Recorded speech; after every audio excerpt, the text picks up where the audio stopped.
আসসালামু আলাইকুম সুপ্রিয় মাছ চাষি ভাই বন্ধুরা, আশা করছি সকলে ভালো আছেন। বরাবরের মতো আজকেও আপনাদের মাঝে নতুন আরেকটি মাছের ভিডিও নিয়ে হাজির হলাম। আজকের ভিডিওটি খুবই আকর্ষণীয় একটি মাছের ভিডিও। বর্তমান শীতের মৌসুমে যে সকল মৎস্য খামারি ভাইয়েরা কার্পু মাছের পোনা চাষ করার জন্য ভালো মানের কার্পু ও মিনার কাপ এবং কি হাঙ্গারি জাতের কার্পু মাছের পোনা খুঁজতেছেন, তারা অতি শীঘ্রই আমাদের সাথে যোগাযোগ করতে পারেন। কার্পু মাছ কিন্তু অন্যান্য মৌসুমের তুলনায় শীতের মৌসুমে কার্পু মাছ খুব দ্রুত বৃদ্ধিশীল হয় এবং কি এই মাছের শীতকালীন এই মাছের গ্রোথ অনেকটাই বৃদ্ধি পায়।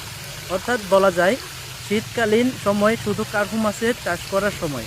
তো যারা পুকুরে কার্পু মাছ চাষ করতে আগ্রহী তারা অবশ্যই আমাদের সাথে যোগাযোগ করতে পারেন। কার্পু মাছ কিন্তু একক পদ্ধতির চাইতে মিশ্র প্রক্রিয়ায় চাষ করলে বেশি লাভবান হওয়া যায় এবং কি বাজারজাত করা যায় ভালোভাবে।